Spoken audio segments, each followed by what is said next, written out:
Bom dia, Saulo.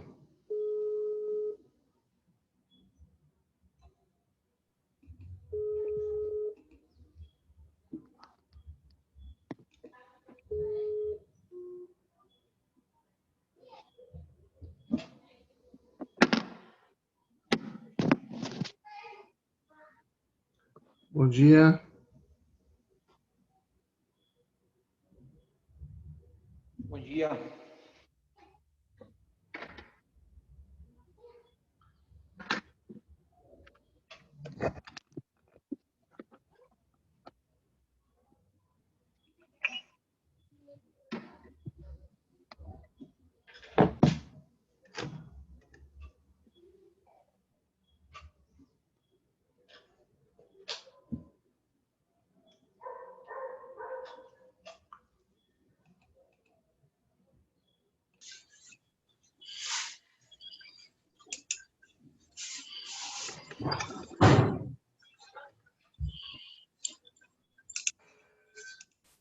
Bom dia, meus irmãos.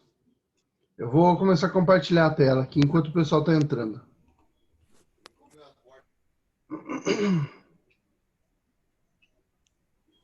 Bom dia. Bom dia. Vocês estão vendo a minha tela? Sim. Sim, beleza. Sim. Legal.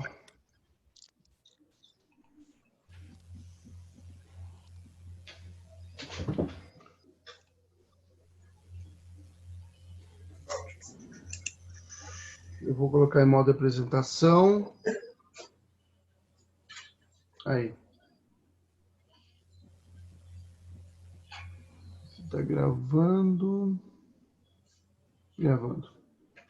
Tá. Eu tive que fazer uma mudança na logística aqui. Eu quebrei a tela do meu notebook. Estou em outro computador hoje.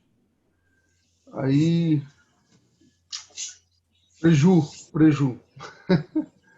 Mas tá bom. Acontece, né? Acontece.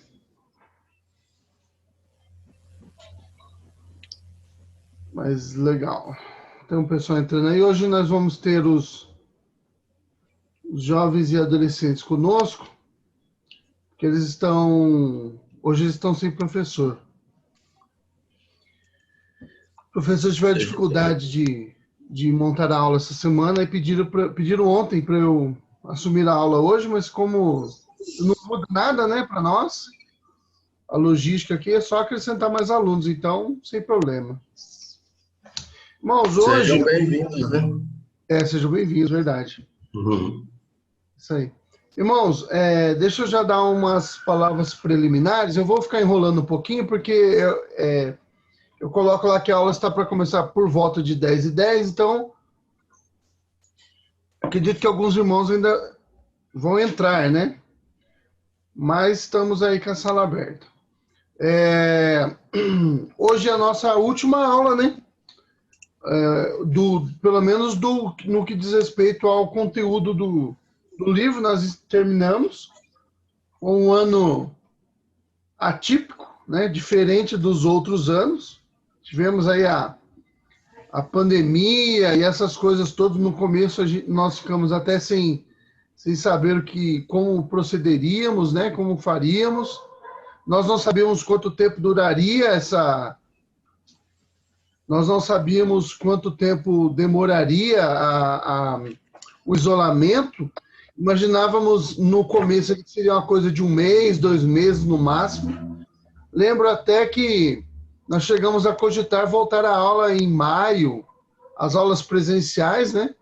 E aí o ano acabou, né? Não foi nada, nós não estávamos, nada nos preparou para o que aconteceu, né? Nunca tivemos algo assim acontecendo em né, na nossa geração, pelo menos. Então, tivemos que nos adaptar, mas graças a Deus deu certo aí. E hoje nós estamos terminando a nossa aula. Deixa eu ver como é que nós estamos de alunos do Catecúmenos, porque... Tem 3 só. Só 3? Então eu vou enrolar mais um pouco, porque o que eu vou dizer aqui é mais, que eu vou dizer é mais importante para eles, né, do que... Porque na nossa sala de catecúmenos, os 3 já vão ouvindo, né? Mas na nossa sala de catecúmenos... Bom dia, Nicolas. Estamos aí, amigão. Precisando, nós estamos aí. Então, o Nicolas está mandando uma mensagem aqui no bate-papo, né, agradecendo aqui a nossa disposição de ajudar na aula de hoje. Mas dentro da sala de catecúmenos, nós temos, não só na sala de catecúmenos, mas no catecúmenos, acho que isso que eu vou dizer agora é mais presente, né? Ou mais visível. Nós temos alunos em diferentes níveis, mas não no sentido pejorativo do negócio, mas assim, tem pessoas que estão há muitos anos na igreja, de outras igrejas, tem pessoas que estão... Essa câmera aqui, peraí. Tem pessoas que estão chegando agora na igreja, tem pessoas que já estão há algum tempo conosco na igreja, mas ainda 2, 3 anos na igreja, mas ainda não são membros. Então nós temos pessoas que estão acostumadas a lidar com alguns conceitos que nós vamos trabalhar hoje, e tem umas pessoas que nunca ouviram falar disso. Então, para aqueles que estão há mais tempo conosco, ou já estão acostumados com essa aula de hoje, né? Nós vamos trabalhar o tema relacionado à escatologia, né? A doutrina das últimas coisas. Mas, assim, se você espera que hoje você vai ouvir uma super aula em que será dissecado cada uma das posições, a pré-milenista, a amilenista, a pós-milenista, você está enganado, nós não temos tempo para isso. Serão necessários um curso de 1 ano inteiro para você ver cada uma delas, cada um dos seus aspectos, cada uma das suas nuances, e ainda assim, no final do ano, nós não teríamos visto todas, porque dentro dos grupos, por exemplo, pré-milenistas, você tem várias correntes. Do pós-milenista, várias correntes. Do amilenista, várias correntes, você tem que ver cada uma delas. Então, o que eu vou fazer hoje é uma apresentação de cada uma dessas correntes, para que você tenha uma noção, e se você ouvir falar sobre isso, você saiba do que está sendo dito. Porque essa é a intenção do curso de catecúmenos, é preparar você para se unir à igreja, conhecer um pouco dessa igreja e conhecer as doutrinas básicas da nossa denominação, da nossa igreja. O tema, alguns temas nós conseguimos aprofundar um pouco mais, outros nós só damos uma pincelada para que você ouça falar, e esse é um desses que você só vai ouvir falar porque ele é um tema muito grande. Nós levaremos muitas aulas aqui para poder dar um panorama mais aprofundado. Então, o que nós vamos ver é mesmo só um panorama, passar por cima, tá bom? É como se você passasse por cima de uma região, sobrevoando, e você visse ali aquela região, mas você não tem uma visão dos buracos que tem ali, da profundidade dos rios e tal. Tá? Então, é só um panorama da nossa aula. Bom, nós estamos com bastante gente aí, já são 10h12, deixa eu ver, no WhatsApp aqui não tem ninguém mandando mensagem dizendo que está perdido, então nós vamos começar a aula, tá bom? Estamos agora com 22 pessoas na sala, como eu disse, os jovens e adolescentes estão conosco hoje, e alguns alunos do catecúmenos. O presbítero Tarcísio, irmãos do catecúmenos, o presbítero Tarcísio, ele vai fazer o controle, como sempre tem feito, tá? Da presença de vocês na aula, tá bom? Para nós é normal, isso já aconteceu, né? Em outras ocasiões, de termos outras salas nos visitando, e hoje é mais uma dessas visitas que nós temos com os jovens e adolescentes, tá bom? Então, jovens e adolescentes que já são da nossa igreja, a nossa aula hoje é sobre o fim, né? É a última lição do nosso livro, é a aula 13 do nosso livro aqui, mas o assunto que eu vou tratar aqui não tem nada nesse livro, tá bom? Então, nada do que vai ser falado hoje está no livro, mas o livro ele trata da aula, né, que fala do fim, a vida após essa vida, que é a aula 13.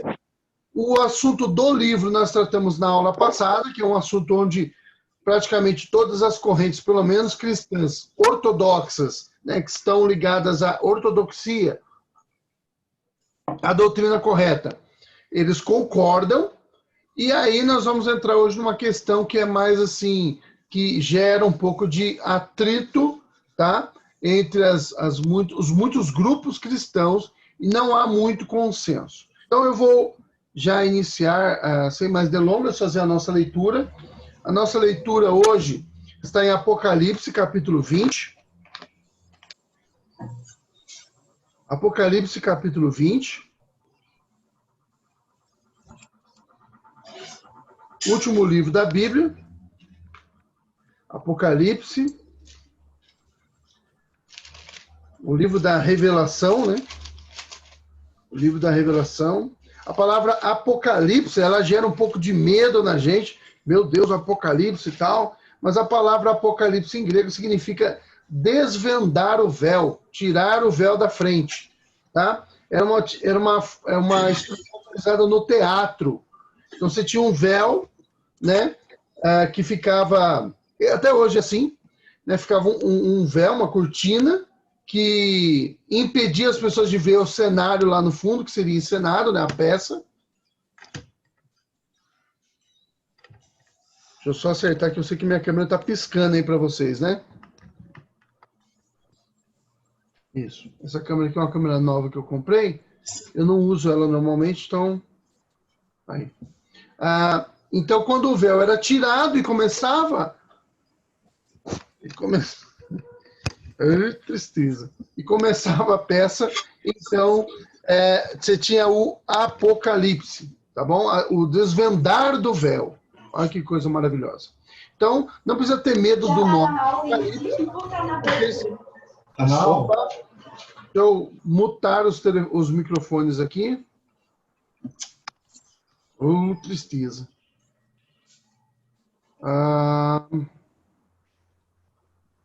Vou desativar o som de todo mundo. Se alguém precisar abrir, é só abrir, tá bom?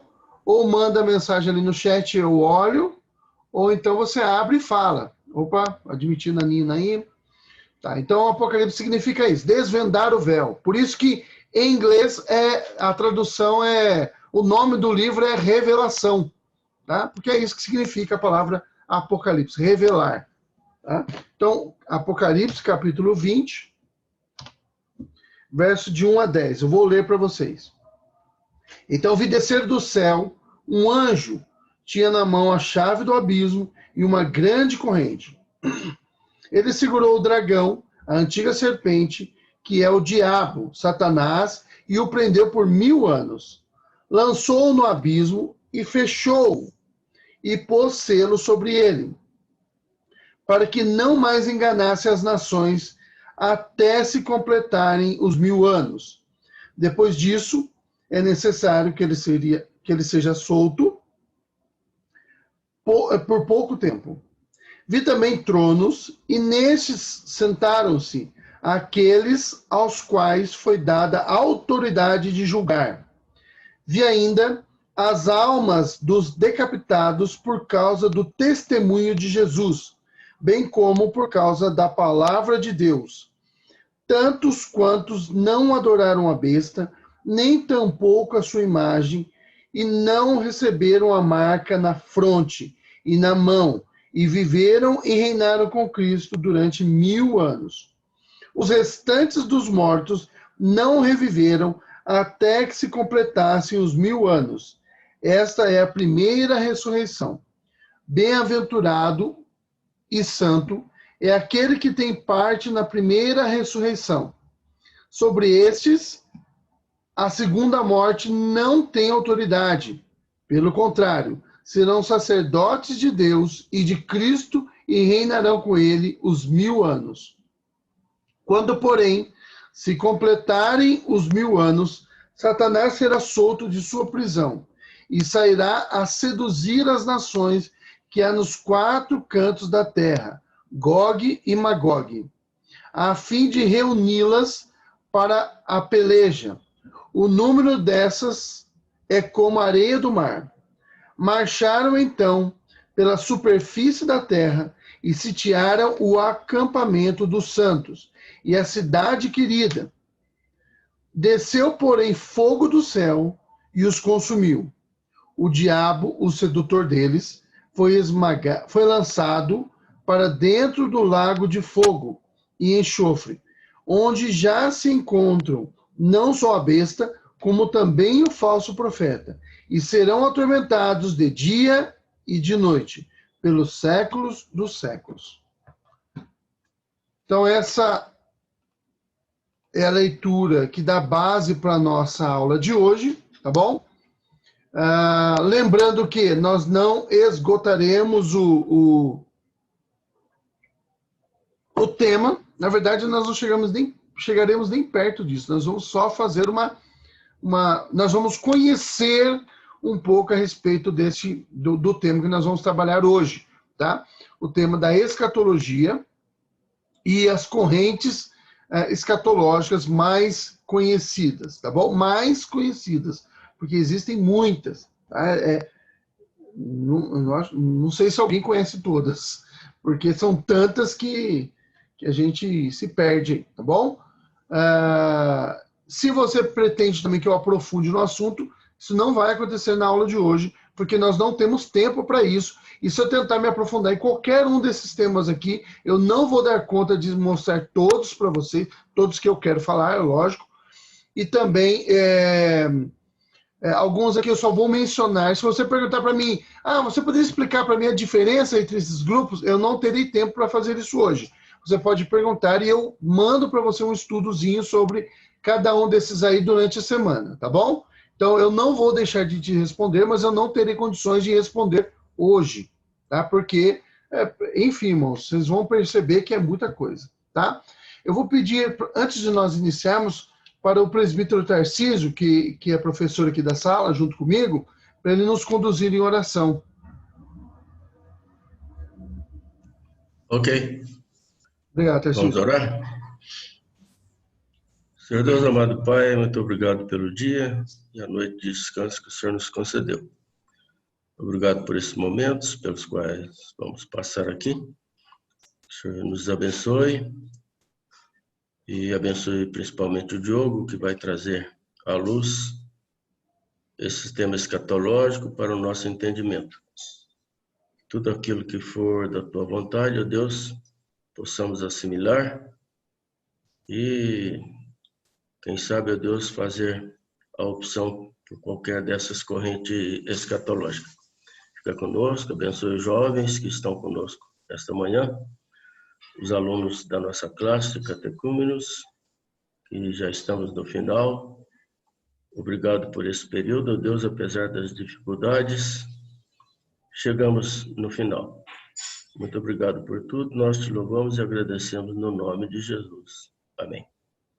Amém. Obrigado, Tarcísio.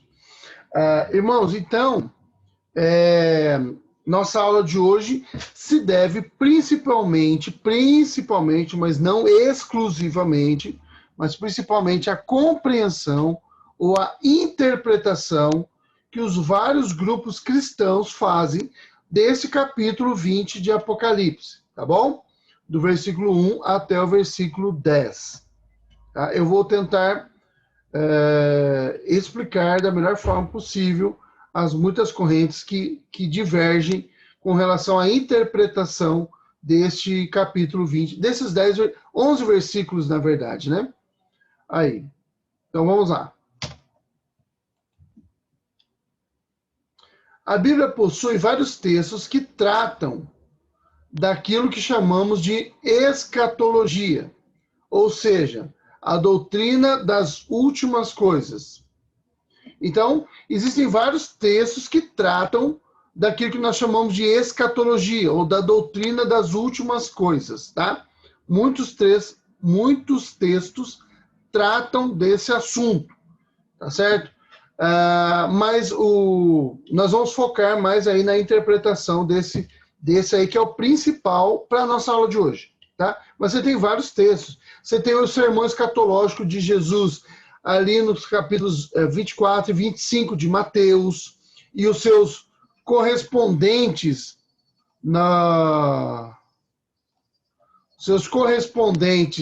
nos sinóticos, tá? Sinóticos são deixa eu explicar para vocês aqui, talvez vocês não se lembrem disso, mas quando vocês ouvirem falar de sinóticos, a palavra sinótico significa ler ao lado, tá? Ler ao lado. O que são os sinóticos? São os evangelhos de Mateus, Marcos e Lucas, tá? Por que eles são sinóticos? Porque eles tratam do mesmo assunto, tá bom? Uns enfatizam alguma coisa e outra. Existem coisas que estão em um evangelho e não estão no outro, mas eles seguem a mesma abordagem, por isso que você vai ver o mesmo tema sendo tratado nos 3 evangelhos, tá? Não é totalmente os 3, quer dizer, você não vê tudo que está em Mateus, em Marcos e Lucas, mas você vê muitas das coisas que estão em Mateus sendo tratadas também em Marcos e Lucas, tá bom? Agora, João, ele adota uma outra abordagem no seu evangelho, por isso que ele não é um dos sinóticos, tá? Mas então, é isso que significa sinótico, ler ao lado. Então, para você ter uma visão mais abrangente do que está sendo dito ali, em cada um dos evangelhos, você pode ler também nos evangelhos sinóticos. Algumas coisas se repetem ali, tá bom? Então, em Mateus 24 e 25 e os seus correspondentes nos sinóticos, você encontra um sermão escatológico de Cristo, de Jesus. Você encontra escatologia no livro de Tessalonicenses. Você encontra escatologia no livro na primeira carta aos Coríntios, capítulo 15. Você encontra escatologia no livro de Ezequiel, no livro de Daniel, tá bom? Lá do Antigo Testamento. Então, você tem um pouquinho de escatologia lá no Gênesis, tá? Então, você tem escatologia sendo diluída no texto bíblico, em toda a Bíblia. Mas aí, um livro que é bastante escatológico, que é o mais escatológico de todos, né, para dizer a verdade, é o livro de Apocalipse, tá bom? Existe uma divergência no que seria o livro de Apocalipse. O livro de Apocalipse seria uma literatura apocalíptica, tá? Que era um tipo de literatura muito comum que você encontra, uma espécie de literatura muito comum e que você, na época de Jesus, mas assim, era comum, mas não era abrangente, tá bom? Você não tem muitos textos apocalípticos, mas eles estão mais presentes, literatura apocalíptica, estão mais presentes, agora cuidado, porque eu vou fazer uma diferenciação com literatura apocalíptica e textos escatológicos, tá bom? Então é diferente, tá bom? Pode parecer que não, mas uma religião que era muito apocalíptica era a religião dos essênios, tá? Eles eram muito apocalípticos. E a religião ali de Qumran. Se você pode ler em alguns livros e você vai perceber que algumas pessoas acreditam, e eu entendo porque acreditam, e eu não tenho uma opinião formada com relação a isso, mas que a religião de Qumran, que é ali onde encontraram os manuscritos do Mar Morto, tá? Ela era uma religião essênica. Por que eles acreditam que a religião ali de Qumran era essênica? Ou era a religião dos essênios? Porque tem muito livro dos essênios guardado ali, ensinando como que fazia, como que eles acreditavam, no que os essênios acreditavam, explicando como que era a religiosidade essênica. Como tem muitos manuscritos disso ali, acredito que aquele povo ali de Qumran era essênico. Mas existe uma corrente de interpretação, não tem nada a ver com a Bíblia agora, mas é histórica, que acredita que não seja necessariamente, o pessoal de Qumran não fosse necessariamente essênio. Por quê? Porque ali em Qumran foi encontrado material de diversas religiões. Tá? Então pode ser que o pessoal de Qumran fosse somente um pessoal que guardava escritos antigos. Então, você não tem certeza do que realmente o pessoal de Qumran, no que eles criam, tá? Porque você tem textos ali do Antigo Testamento, você tem textos de essênios, e você tem textos de diversas divisões ali do judaísmo daquela época, tá? Por isso, nós não sabemos exatamente no que os essênios criam. Estou tentando fazer para de piscar aqui minha câmera.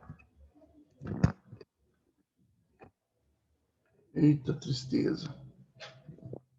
Então, nós não temos certeza exatamente daquilo que o pessoal de Qumran acreditava. Mas, entre o pessoal de Qumran, você tem muito material apocalíptico. E ele não é parecido com o livro de Apocalipse. Por isso, alguns teólogos acreditam que o livro de Apocalipse não é uma literatura apocalíptica, mas sim uma literatura de profecia, tá bom? E eu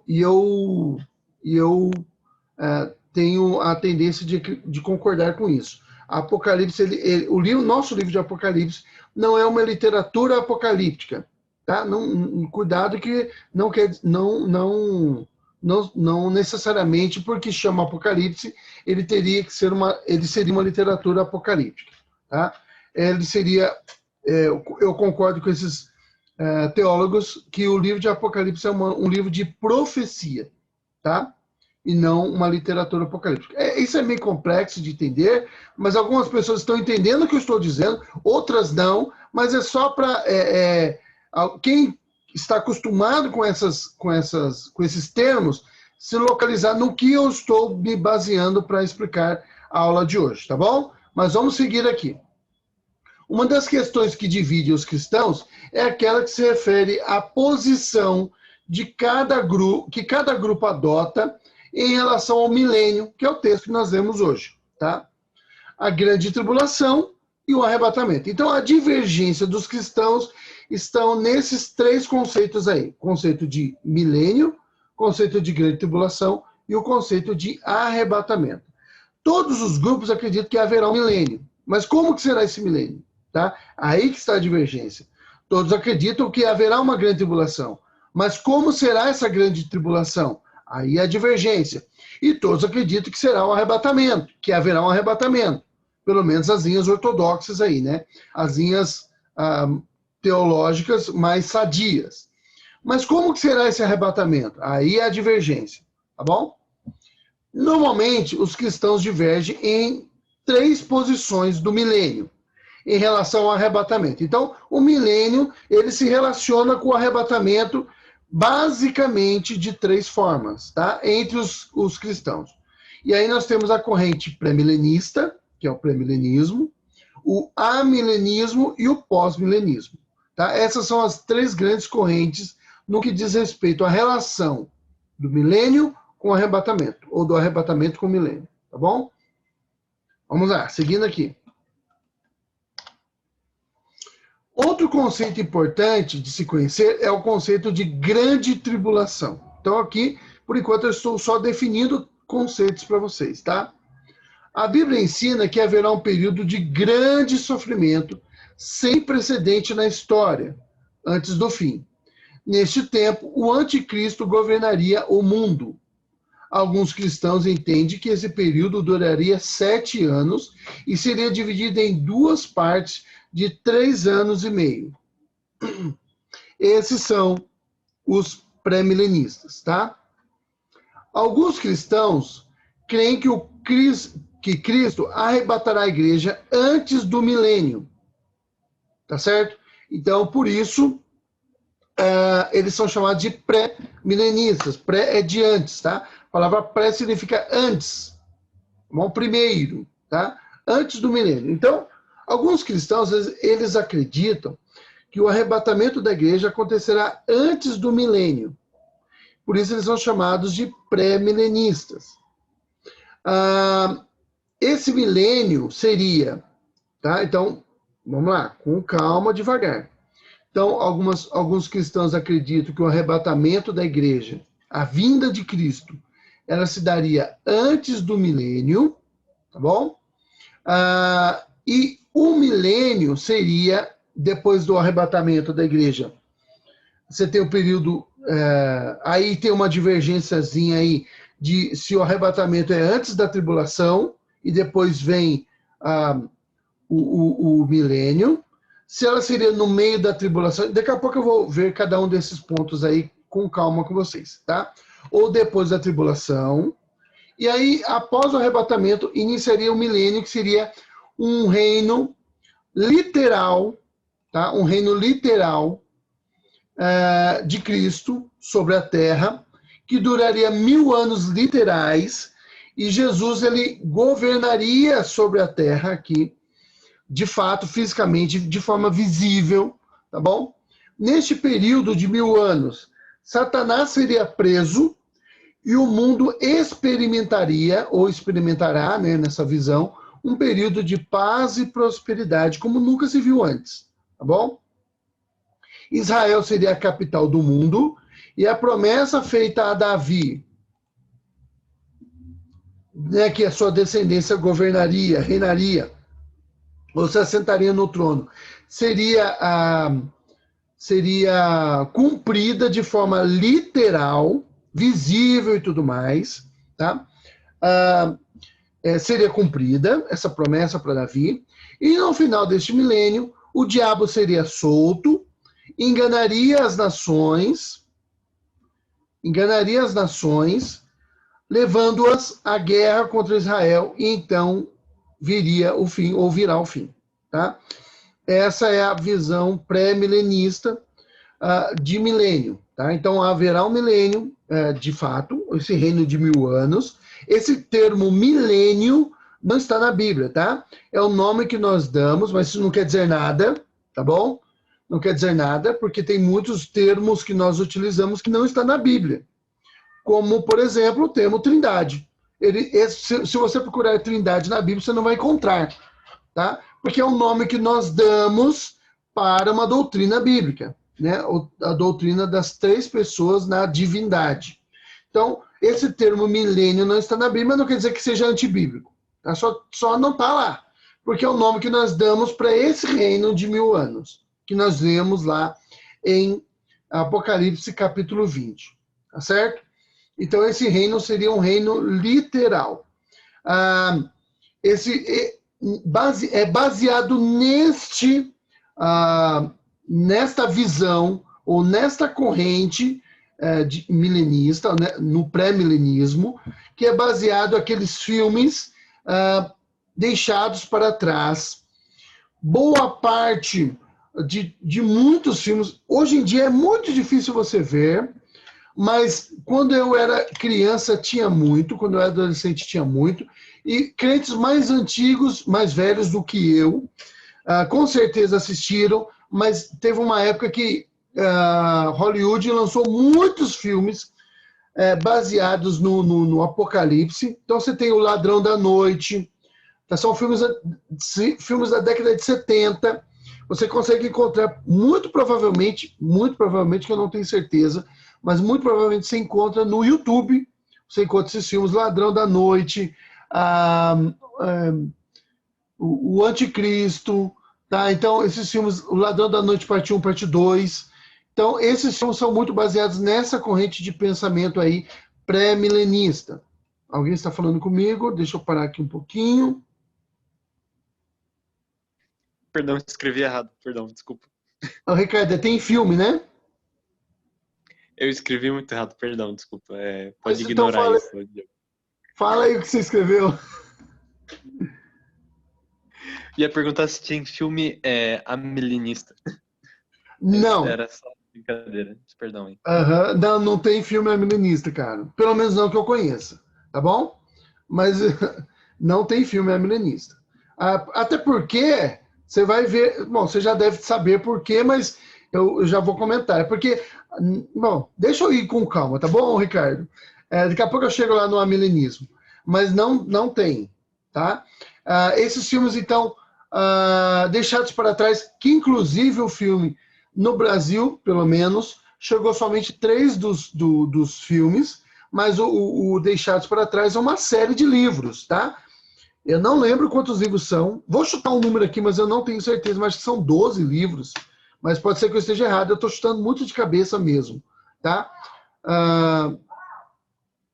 Então tem essa série de livros, que é do Jay Adams.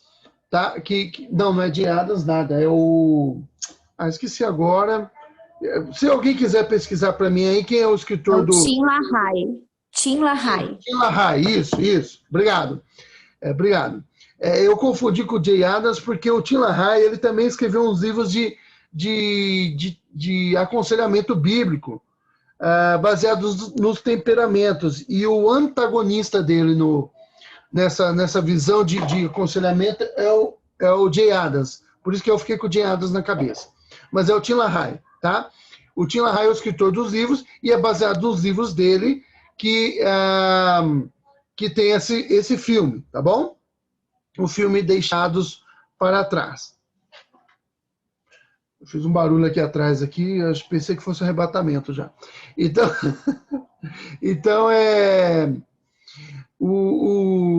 então esses filmes são baseados aí na obra do Tim LaHaye, baseados nessa visão também.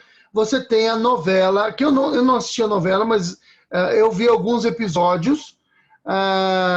É baseado a novela que tem na Record, o Apocalipse, né? Acho que a novela é Apocalipse mesmo que chama, né? Acho que é isso, Apocalipse. Tá bom?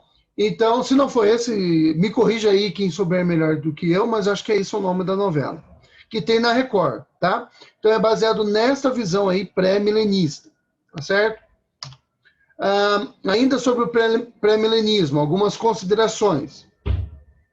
Irmãos, eu não estou fazendo juízo de valor nenhum, tá? Eu estou apresentando para vocês as posições, tá? Então, se você achar que ficar assim já achando que eu estou contra você, eu não estou contra você, porque eu não tenho pretensão de fazer isso hoje. Eu vou apresentar as visões e eu vou apresentar a visão da Confissão de Fé, tá bom? Confissão de Fé de Westminster e o Catecismo Maior, ele tem uma posição com relação à visão pré-milenista, tá? Uma questão importante com relação a essa posição se refere ao arrebatamento e à grande tribulação. Assim sendo, esse grupo se divide em... Então, veja só, o grupo pré-milenista, eles têm uma divisão também, tá? Eu já disse para vocês sobre essa divisão, existem muitas divisões no pré-milenismo, mas com relação... Então, o pré-milenismo, quando nós falamos de pré-milenistas, nós estamos falando da relação entre o arrebatamento e o milênio. Mas, entre esse pessoal aí pré-milenista, existe uma visão também entre o arrebatamento e a grande tribulação, tá?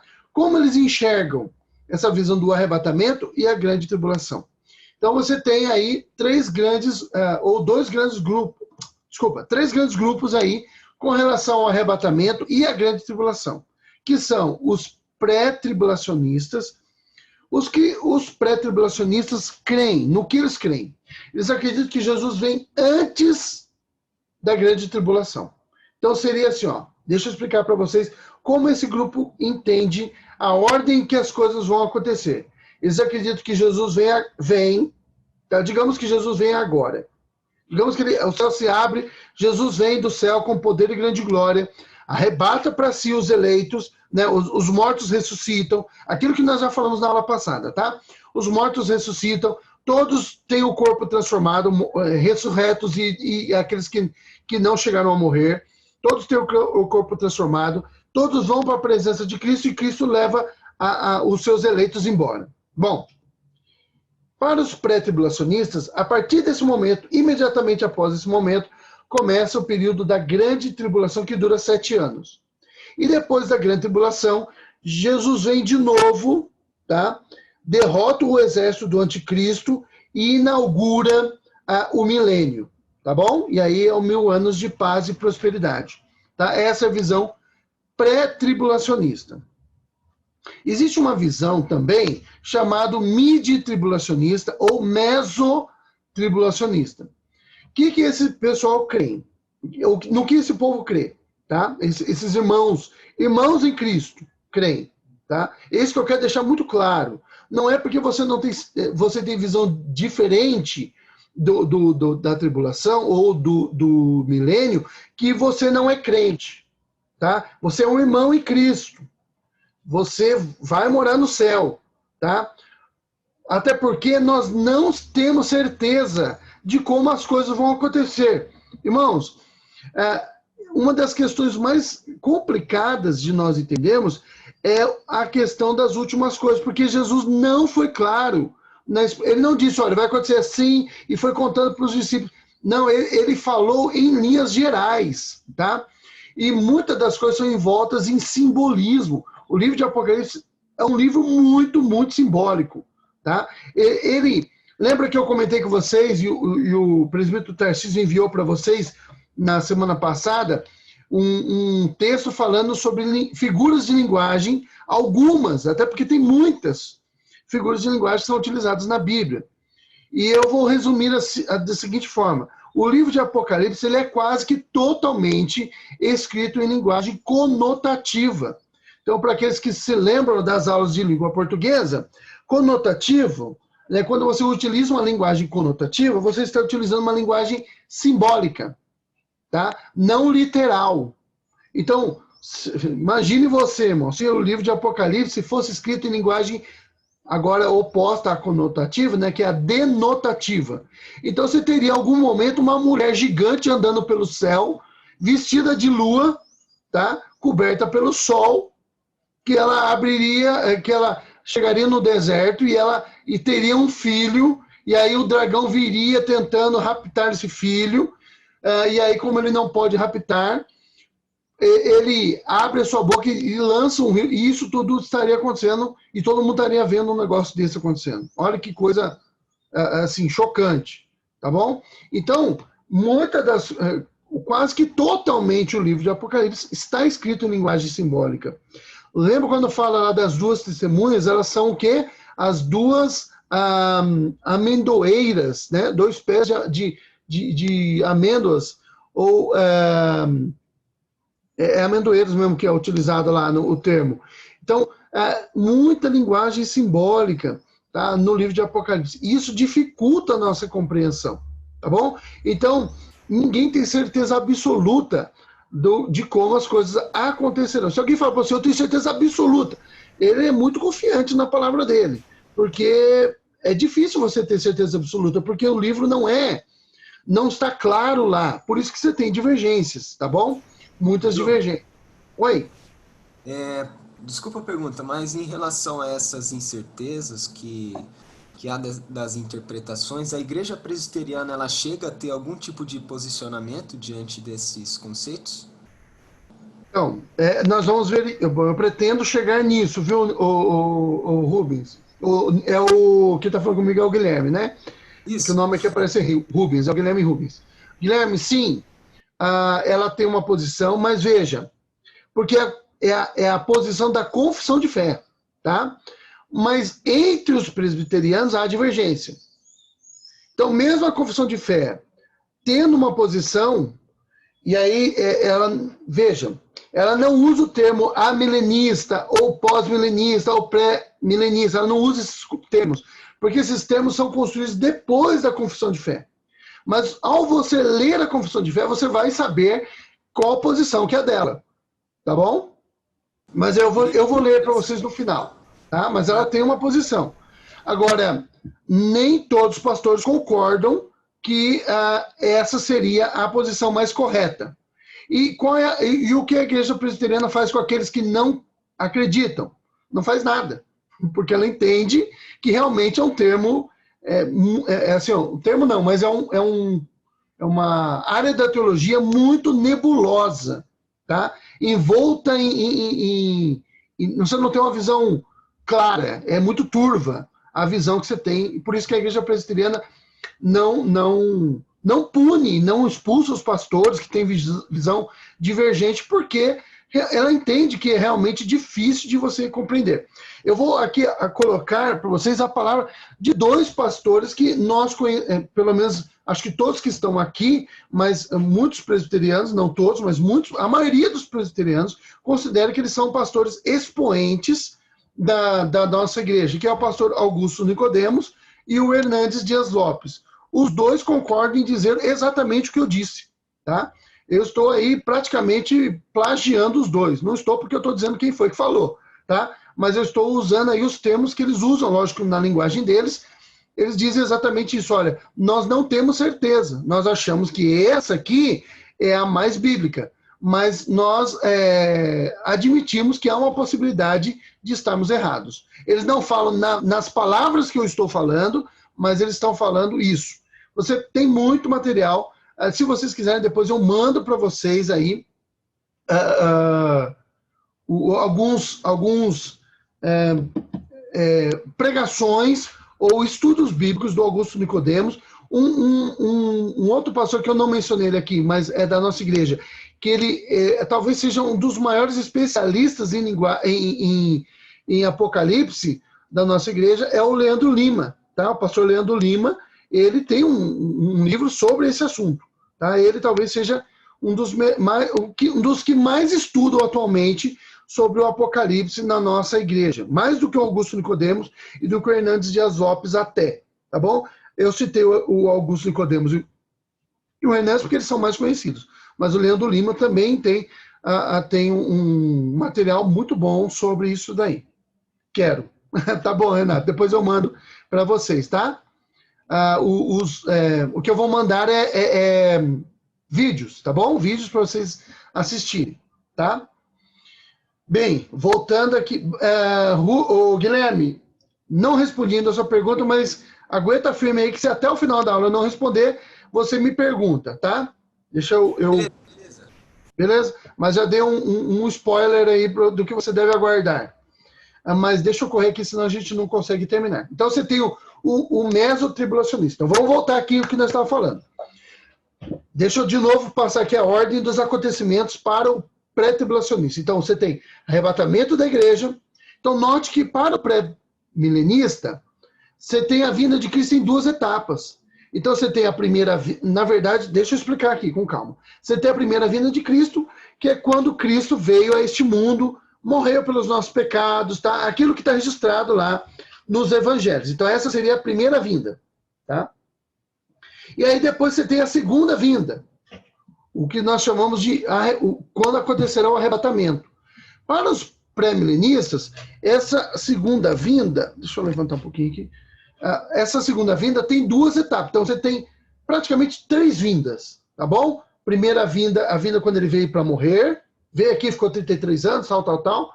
A segunda vinda, que na verdade eles falam que não seria bem uma vinda, porque ele não pisa na terra, tá? Eu reconheço todas essas nuances, porque eu estudei muito sobre esse assunto, tá bom? Mas eu reconheço também que eu não tenho tempo de explicá-lo todos para vocês. Então, ele viria no arrebatamento, mas como ele não pisa na terra, alguns pré-tribulacionistas ou pré-milenistas acreditam que essa não seria uma vinda de fato, tá? Porque ele não pisa na terra. Para que houvesse uma vinda de fato, ele teria que pisar na terra. Então essa segunda vinda seria dividida em 2 etapas. Ele vem, arrebata a igreja, mas sem pisar na terra, e depois da tribulação ele vem e pisa na terra, derrota os exércitos do anticristo na guerra de Gog e Magog, tá? E Gog e Magog eu li para vocês já em Apocalipse, mas você tem que ler Ezequiel, para você saber do que eu estou falando, tá bom? Essa guerra de Gog e Magog aparece aí no filme, se você vai ver, deixa eu ver, no Deixados para Trás, e eu acredito que na novela aí do Apocalipse apareça. Porque eu acredito, porque eu não assisti a novela, eu não tenho como dizer com certeza, tá bom? Mas como ela segue a linha dos Deixados para Trás, do livro, então eu acredito que ela mostra essa batalha de Gog e Magog. Seria uma guerra dos exércitos do anticristo contra Israel, e que Jesus viria e derrotaria e iniciaria o seu reino milenar. Então você tem arrebatamento da igreja, para os arrebatamento da igreja, para os pré-tribulacionistas, né? Grande tribulação, e depois você teria milênio, tá bom? E aí o fim do mundo, depois do milênio. Mas existe um grupo chamado mid-tribulacionista, ou mesotribulacionista. Como é que é a divisão da história para eles? Você tem início da grande tribulação, período de 3 anos e meio. No meio da tribulação, da grande tribulação, Jesus vem, arrebatamento da igreja. Depois do segunda parte da tribulação, dos 3 anos e meio finais, Jesus vem de novo, derrota o exército do anticristo e começa o milênio. E depois do milênio, o fim do mundo. Tá? Milênio, lembra, literal. Tá bom? Esses são os mesotribulacionistas. Jesus vem no meio. Existe se você ler o livro de Apocalipse, você vai ver que dá a impressão realmente que no meio da grande tribulação a coisa piora. Tá? Todo mundo reconhece que isso vai acontecer. Mas o mesotribulacionista, ele explica por que piora. Porque Jesus vem e busca a igreja. Quando ele tira a igreja, a coisa piora. Tá? Então, esses seriam os mesotribulacionistas. Então, vou ler aqui para vocês. Alguns pré-milenistas acreditam que o arrebatamento acontecerá antes da grande tribulação, pois seria necessário que o Espírito Santo entregasse a noiva para o Senhor, para que o anticristo, o iníquo, pudesse se manifestar. Então, esses são os pré-tribulacionistas, tá? Esse grupo é chamado de pré-tribulacionista, pois crê em um arrebatamento antes do período da tribulação. Agora vamos para o mid-tribulacionista. Acredito que o arrebatamento acontecerá no meio da grande tribulação, pois seria necessário que a primeira fase da tribulação acontecesse para depurar a igreja, então seria uma forma de limpar a igreja, e assim Jesus viria. Após a vinda de Cristo, que seria invisível e instantânea, invisível para o mundo todo e visível somente para os cristãos, né, os eleitos, e seria a parte mais terrível da tribulação, a chamada grande tribulação. Então eles dividem a tribulação em 2 partes. A tribulação, que já seria um período muito ruim, mas a segunda parte, grande tribulação. Todos eles fazem isso, tá? A diferença é que os mid-tribulacionistas explicam que isso aconteceria porque Jesus vem buscar a igreja. Tá. Esse grupo é chamado de mid-tribulacionista ou mesotribulacionista. E aí você tem um outro grupo, tá? Alguns pré-milenistas acreditam que o arrebatamento acontecerá após a grande tribulação. Então, como seria a divisão da história para eles aí? Você tem começo da grande tribulação, todo o período de 7 anos. Acabado o período de 7 anos, Jesus vem, arrebata a igreja, derrota o anticristo, inicia o milênio, e aí você tem o milênio. Tá vendo? Aí as divisões, é complexo, mas é por aí. Depois você assiste de novo essa aula. Tá? Esse grupo é chamado de pós-tribulacionista, mas todos eles acreditam num arrebatamento antes do milênio. Tá bom? Todos os três grupos acreditam que a grande tribulação acabará com a batalha do Armagedon. Tá? Desculpa, pessoal, eu confundi aí. A guerra de Gog e Magog é outra, é no final do milênio, tá? É a guerra do Armagedon. É também chamada de Megido, ou Megido, tá bom? A guerra do Armagedon. Onde Cristo viria derrotar, ou virá derrotar, os exércitos do anticristo, dando início ao milênio. Beleza? Então você tem aí a batalha do Armagedon. Eu confundi com a Gog e Magog, a guerra seria, né, a guerra final depois do milênio. Vamos lá. Pré-milenismo. A título de conhecimento, aí eu só vou mencionar, os pré-tribulacionistas podem ser divididos em outros subgrupos. Além de mid-tribulacionista, pré-tribulacionista e pós-tribulacionista, você também tem também outras divisões, tá bom? Que são os pré-tribulacionistas históricos. Esses aí, eles, muito rápido, tá bom? Os pré-tribulacionistas históricos, esse grupo, esses irmãos, eles acreditam, eles estão ligados àquela teologia, aquela compreensão que alguns pais da igreja tinham de arrebatamento lá no século 2, 3 e 4, tá bom? Muitos pais da igreja ortodoxos, tá bom? Acreditavam dessa forma. Acreditavam que Jesus viria a qualquer momento e aí teria a tribulação e tudo mais, tá bom? Esses são os históricos. Você tem um outro grupo chamado pré-tribulacionista dispensacionalista. Esse aí é o maior, é o grupo majoritário entre os pré-tribulacionistas. Por quê? Porque no século XIX, 18 e 19, na verdade... Opa, peraí.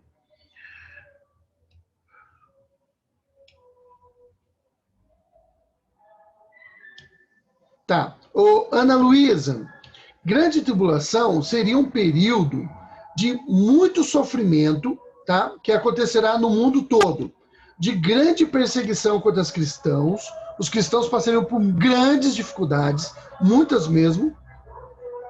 Peraí que está passando um carro de político aqui agora. Ei, tristeza. Quando não é o carro do político, é o carro do ovo, é o gás, coisas que acontecem. Não vota nele. Eu não estou reconhecendo quem é o político. Mas, então, vamos lá. Tá, já está longe, já melhorou aqui. Ana, então, se num momento de grande dificuldade, a palavra tribulação vem de esmagar, tá? De moer.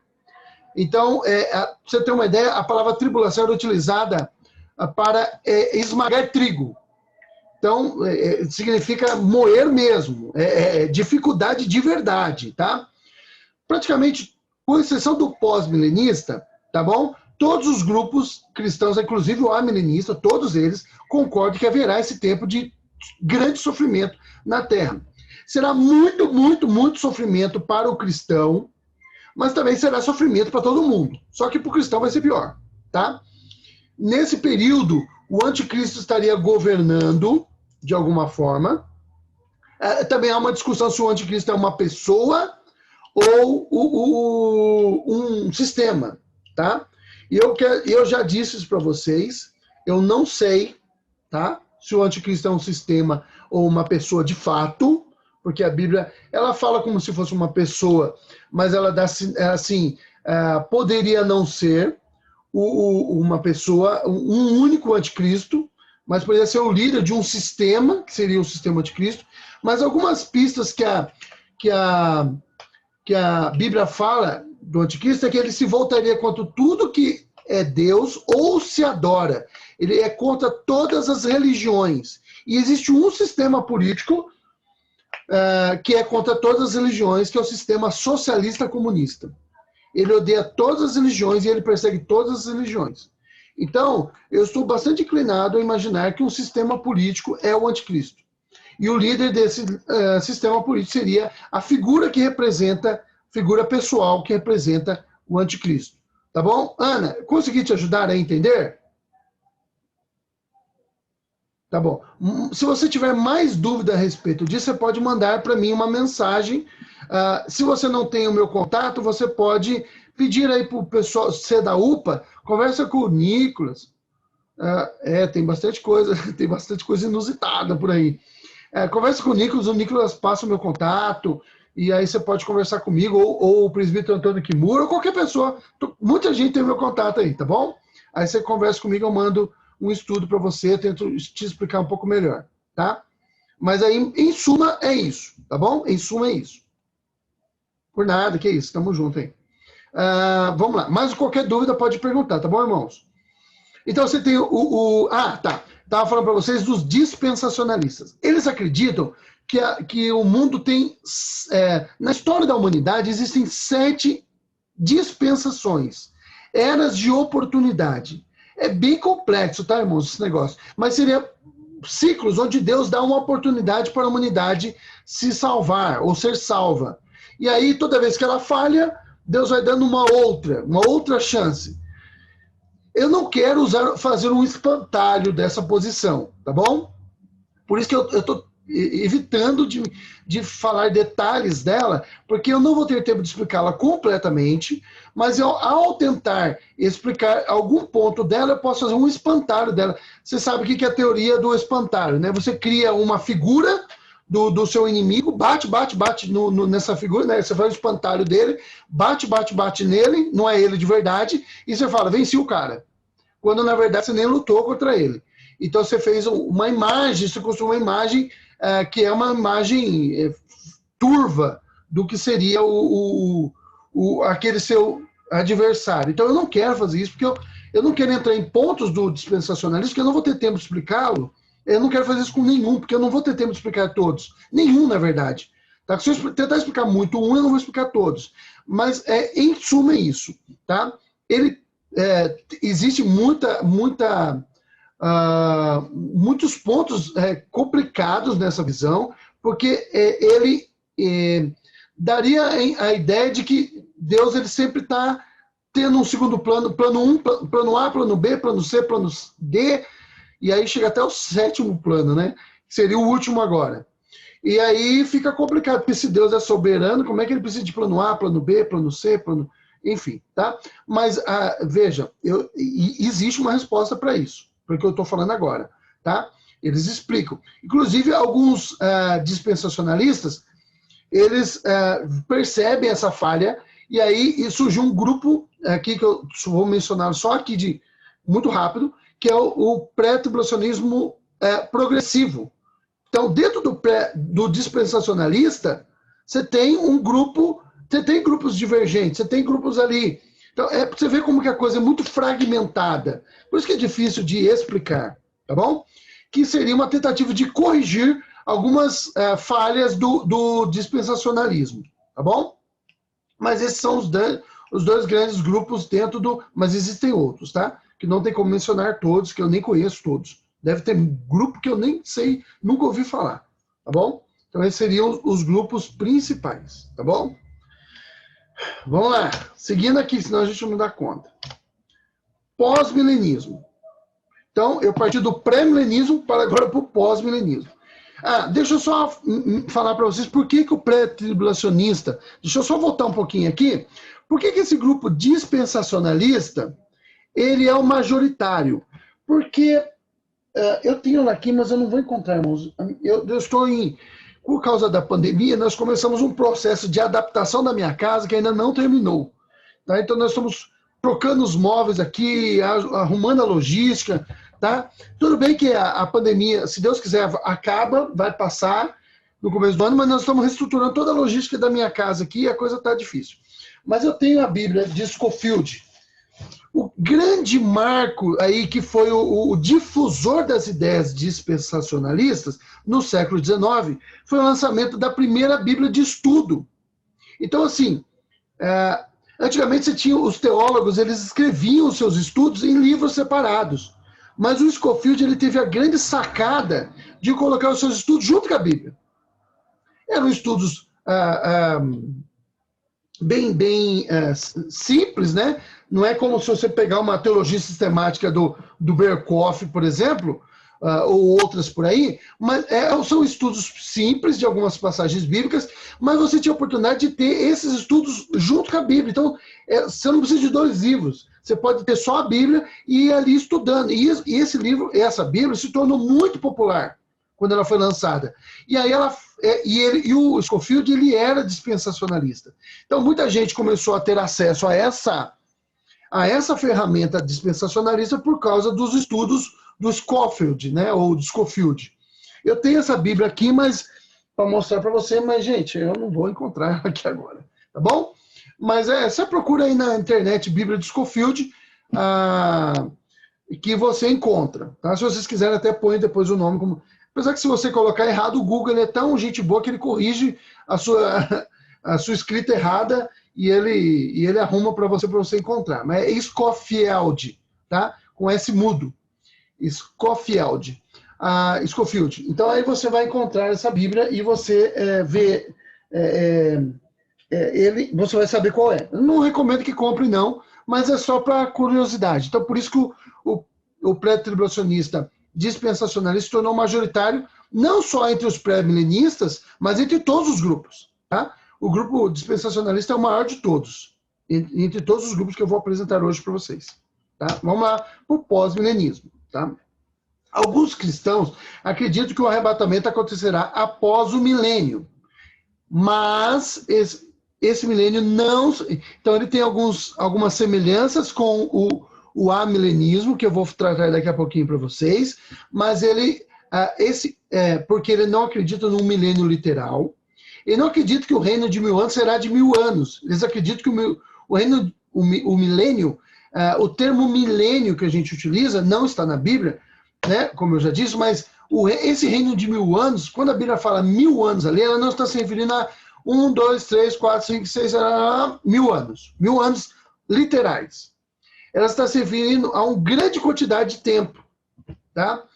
Por isso ela utiliza o termo 1000.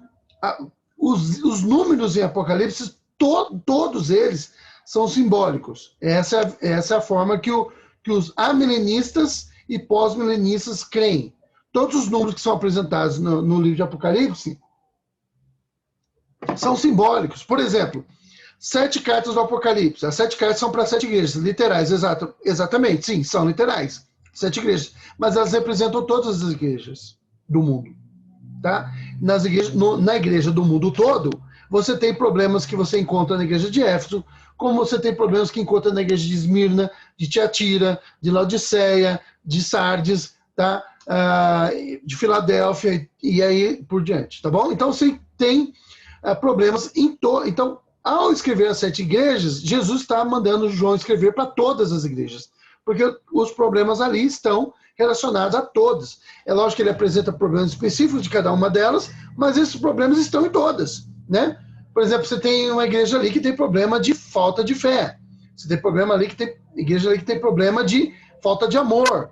Você tem problema ali, igreja ali que tem de mornidão espiritual. Você tem igreja ali que tem problema de pecados sexuais na igreja. E ninguém está fazendo nada. Irmão, você não tem isso na sua igreja? Você não tem pessoas ali que você vê que são mornas, né? Que Jesus está a ponto de vomitá-las da sua boca. Pessoas que têm problema de promiscuidade. Você pode até achar que você não faz... Você está nesse grupo aqui, né? Você tem problemas de pessoas que não têm muita fé, é muito amorosa, mas não tem fé nenhuma. Tem grupo de pessoas ali que tem muita fé, mas não tem amor nenhum, tá? Então você tem esses problemas em toda a igreja. Então os números são, para esse grupo, não literais, seriam linguagens conotativa, tá? E não denotativa, que seria a linguagem literal. E aí o milênio duraria até muito mais do que 1000 anos. Tá bom? Para os pós-milenistas, tá? Estou falando do pós-milenismo. Esses irmãos acreditam, lembrando de novo, irmãos, eles são irmãos, tá, pessoal? Eles são irmãos de Cristo, eles podem ter uma visão diferente da nossa escatológica, mas são irmãos de Cristo. Pode ser até que eles estejam errados, pode ser que eles estejam certos também, a gente não sabe, tá? Mas eles não vão, isso não é essencial para a salvação, tá bom? Esses irmãos acreditam que através do esforço missionário e da fidelidade dos cristãos... Veja, irmãos, isso que eu escrevi aí está relacionado aos puritanos. Os puritanos acreditavam nisso, tá? Que através do esforço missionário e da fidelidade dos cristãos em pregar o evangelho e tudo mais, o mundo entraria em um período de paz. Não é majoritário não é todo mundo que acredita nisso, tá? Existe um pós-milenismo moderno agora que não pensa bem assim. Mas, de qualquer forma, o que é aquele negócio. Não tem como eu apresentar todas as correntes para vocês. Eita, minha câmera foi isso. Tá, vamos lá. Esse grupo, então, eles, pelo menos historicamente, os puritanos acreditavam assim. Tá? Alguns puritanos, né? Tá? Eles acreditavam que através do esforço missionário, da fidelidade dos cristãos, eles alcançariam um mundo de paz e prosperidade. Tá? Mas sem a presença física e visível do reinado de Cristo sobre a terra. Então, Jesus estaria reinando soberano como ele já está reinando soberano, ele se assenta sobre um alto e sublime trono, ele reina de forma soberana, mas ele reina do céu. Tá? Ele não reina na terra, ele não vai reinar sobre Israel, sobre Jerusalém e tudo mais. Tá? Isso não acontecerá para os pós-milenistas, Tá? Eu não estou dizendo que não vai acontecer, pode ser que aconteça, não sei. Mas para os pós-milenistas isso não acontece. É um reino espiritual de Cristo sobre a terra. Tá? Para esse grupo, o mundo estaria em constante mudança para melhor. Então o mundo está mudando para melhor. Pessoal, nós temos que lembrar também que teve depois dos puritanos, você tem um grupo ali, século XIX, que começa a aderir às ideias pós-milenistas, tá? E aí vai ter alguma mudançazinha ali ou outra. Eles vão acreditar que essa mudança para melhor não está relacionado à fidelidade dos cristãos de pregar o evangelho e do esforço missionário. Mas sim, não é que é desprezado essa ideia. Essa ideia está presente. Sim, faz alguma diferença, mas principalmente no desenvolvimento da ciência, tá? Do homem. Isso está alinhado a uma visão de mundo muito presente no século XIX e foi destruída pela Primeira Guerra Mundial, tá? Eles acreditavam no final do século XIX, início do XX, que o homem estava seguindo, ele atingiu isso na sociologia, antropologia e filosofia. Não estou nem falando e a teologia acabou indo na barca desses caras. O que eles acreditavam? Que o homem ele tinha alcançado a maioridade sociológica, social. Tá? Como sociedade, o homem tinha alcançado a maioridade e brigas e guerras eram coisas de criança. Criança, quando... então, eles pegam o desenvolvimento de uma criança e eles adaptam para o desenvolvimento de uma sociedade. A criança, quando é pequena, ela não vive brigando, briga por tudo, mas à medida que ela vai amadurecendo, ela vai parando de brigar. Tem gente que não amadurece nunca, né? Mas é o normal, é o comum. E aí eles falam assim, olha, quando nós éramos crianças, na sociedade infantis, nós brigávamos por tudo, mas agora nós aprendemos a negociar. Então agora nós não precisamos mais brigar. Tá? E aí o que acabou com essa visão? A Primeira Guerra Mundial, que destruiu toda essa visão histórica, sociológica que o mundo tinha de alcançar a paz e prosperidade por si próprio, tá bom? Por eles mesmos, homem pelo homem, buscando a paz, tá? E aí entrou um período, depois da Primeira Guerra Mundial e Segunda Guerra Mundial, de desconstrução da sociedade. E hoje já estão falando em vamos eliminar o homem, porque aí o mundo alcança a paz, tá? Não é no meio teológico, mas no meio sociológico por aí, alguns filósofos aí pensando nisso. Vamos destruir o homem, acaba o problema. Tá? Eu já vi coisas bem bizarras sendo dito por aí, viu, gente? Bem bizarras. É umas coisas bem loucas. Mas vamos lá. Mas esse pós-milenismo, então, ele começa a acreditar lá no século XIX que seria possível por causa do desenvolvimento da ciência, do homem, da política, também por um avanço missionário, porque no século XIX você tem um grande avanço missionário e evangelístico, tá bom? Mas aí os pós-milenistas vão seguir essa ideia. Existem outras divergências? Existe, mas é aquele negócio, não dá para abarcar todas aqui, nós não temos tempo para isso, tá? Mas esses seriam os pós-milenistas. O milênio não seria literal. O que você precisa guardar aí? O milênio não é literal, ele acontece e aí o homem vai melhorando, as coisas iriam melhorando ao invés de piorar.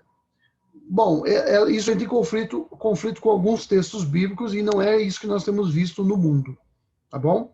O que nós temos visto no mundo é que o mundo está piorando e não melhorando. Mas o pós-milenista aí acredita que não, que vai ter uma virada aí a qualquer momento e as coisas vão começar a melhorar, tá?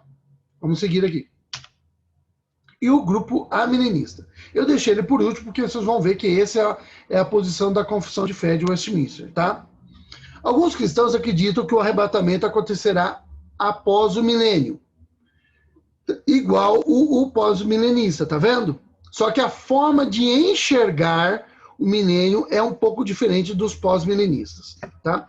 O nome amilenismo, ele é um nome errado, tá bom? Porque a palavra amilenismo significa sem milênio, não milênio. Se eu for traduzir literalmente, é não milênio. Aí é a partícula grega para não, e milenismo de milênio, não milênio, sem milênio. Tá? Mas não é bem isso que os amilenistas creem. Eles aceitam o termo, mas ele é um termo pejorativo e ele não condiz com a realidade.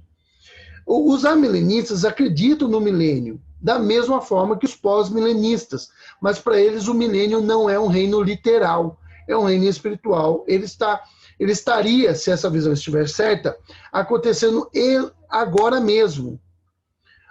Esses irmãos acreditam que nós estamos no milênio. O diabo foi amarrado, mas no sentido de que ele está limitado na sua ação, tá? Não que ele está amarrado de fato, até porque o diabo é um ser espiritual, tá? Lembra que Jesus, quando ele... Eu vou gastar um pouquinho de tempo nisso aí, porque é a visão da confissão de fé, apesar que eu já gastei bastante tempo em outras visões aqui. Mas Jesus, ele fala assim, ó, ninguém invade a casa do valente sem primeiro o derrotar, o amarrar e o prender. Aí sim ele invade e rouba o que ele quer roubar dentro da casa do valente. Ali o valente é o diabo. Tá? Se você for ler, você vai ver que é o diabo. E Jesus está dizendo que é ele que vem e amarra o diabo para que possa saquear aquilo que ele quer saquear, roubar aquilo que ele quer roubar. O que Jesus quer roubar? Jesus quer roubar os seus eleitos. Ele vai tirar das garras do mundo, do diabo, do inferno, e ele vai roubar essas pessoas para si, pegar para si, tá? Jesus é o ladrão da noite, tá bom? E todo mundo concorda com isso. Tá? Pré-milenistas também concordam que ele é o ladrão da noite. Tá? Jesus é o ladrão da noite. Então ele vem, derrota o valente, o dono da casa, né? E rouba aquilo que é precioso. E o que é precioso para Jesus no mundo que estava governado pelo diabo? Os seus eleitos. Tá bom? Então o diabo estaria limitado na sua ação. E aí esse reino milenar, ou de 1000 anos, é um reino, também 1000 anos não significaria 1000 anos. O que os amilenistas e pós-milenistas entendem é que, assim, ó, se você for ler números, for ver o livro de Apocalipse e ver o significado dos números ali, todos eles são simbólicos. 10 cabeças, 7 cabeças, sempre 10 chifres, tá? Sempre simbólico. Uma meretriz montada, uma prostituta montada numa besta que tem 7 cabeças, tá? E aí ela está bebendo um cálice, esse cálice é a violência em que se embriagaram não existe, né? Embriagaram os reis da terra, tal, e aí o número é 666, todos esses números, todos esses números são simbólicos. E aí os defensores do amilenismo dizem, porque só o 1000 anos de Apocalipse 20 seriam literais, tá? Essa é a defesa uma das defesas dele. Jesus já estaria reinando, tá bom? Com os seus ressurretos, porque aí a linguagem que é evocada é a linguagem de Efésios capítulo 2, né? Nós estávamos mortos em nossos delitos e pecados, e ele ressuscitou, e nós reinamos com eles. Aqueles que estão aqui estão ressurretos em Cristo, reinando aqui, e aqueles que morreram aqui, estão com Cristo, estão reinando junto com ele lá no céu, tá bom? No reino dele. Seria aí no céu. Ainda não é o novo céu, a nova terra, estaria lá no céu, onde está o trono de Cristo, tá bom? Estariam reinando com ele, juntos ali. Então, para Deus não existe mortos e vivos, todos estão vivos, Jesus falou isso. Lembra quando Jesus fala assim, ó, Jesus disse que ele é o Deus de Abraão, Isaac e Jacó, mas Jesus não é Deus de mortos, mas sim de vivos. Jesus falou isso para os escribas e fariseus, tá? E para os saduceus, acho que, se eu não me engano, aí é saduceus, tá? A discussão com os saduceus. Porque para Jesus não existe mortos e vivos, para eles todos são vivos. Pelo menos os eleitos, né? Para eles todos estão vivos. Estão mortos, morreram aqui fisicamente, mas estão mortos para nós, do nosso ponto de vista, mas para Cristo todos estão vivos. Tá?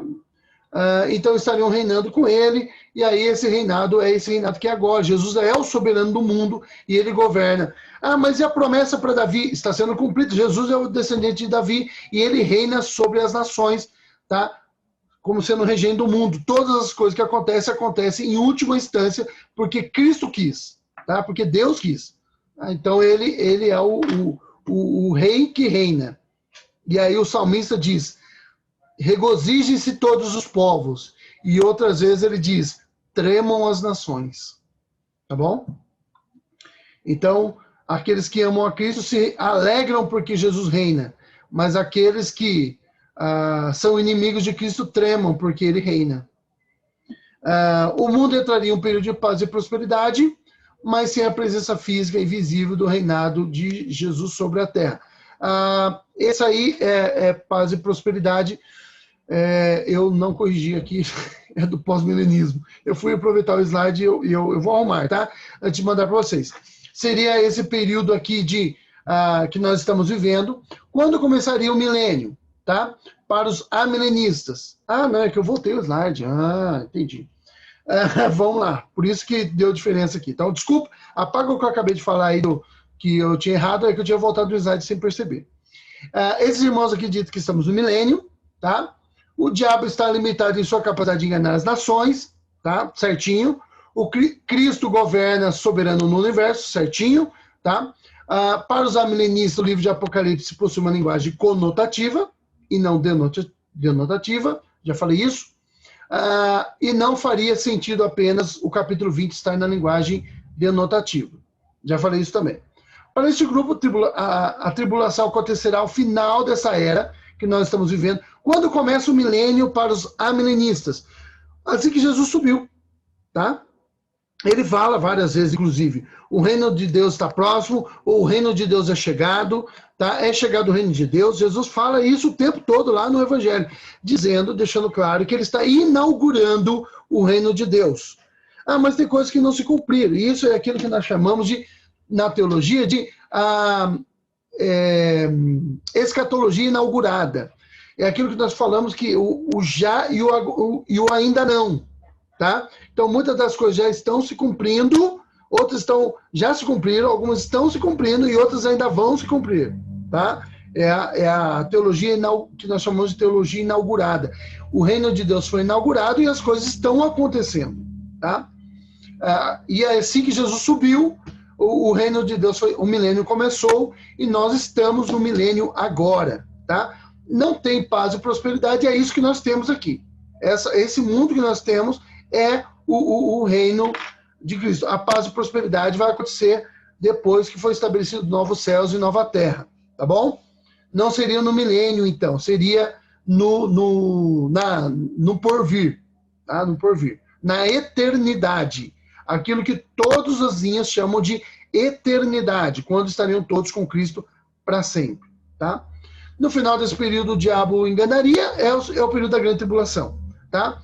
Talvez alguns acreditam que nós já estamos na grande tribulação. Nós já estamos na tribulação. Eu acredito nisso? Não sei. Eu prefiro não me aventurar em coisas que não estão claras na Bíblia. Irmãos, onde a Bíblia se cala, eu me calo também, porque eu não sou bobo. Se Deus não quis dizer, não é eu que vou querer adivinhar. Tá? Seria uma visão bem prudente. Tá? O que a gente pode dizer é que existem essas possibilidades. Você pode escolher a sua preferida, como eu escolho a minha, tá? Mas especular com relação a coisas que não tem o ponto de você dizer assim, olha, é isso que vai acontecer, ponto final, e todo o resto é heresia, vai para o inferno, aí você está entrando num caminho bem aí especulativo e perigoso, tá? Com o arrebatamento, Deus encerrará esse mundo e iniciará o julgamento do trono branco. Então, no final do milênio, que eu não sei quando que vai terminar, no final do milênio haverá o período de grande tribulação, tá? Talvez a gente já esteja nele, não sei. Pode ser que aconteça. O que vai marcar esse momento? Não sei. Porque Jesus ele vem no final desse período. Eu sei que as coisas estão bem difíceis, viu, irmãos? Bem difíceis. É lógico que quando eu falo as coisas estão muito difíceis, eu estou olhando para o Ocidente, porque as coisas no Oriente já estão muito difíceis há muito tempo. Tá? E o mundo já passou, os cristãos já passaram por momentos muito difíceis em outras eras. Tá bom?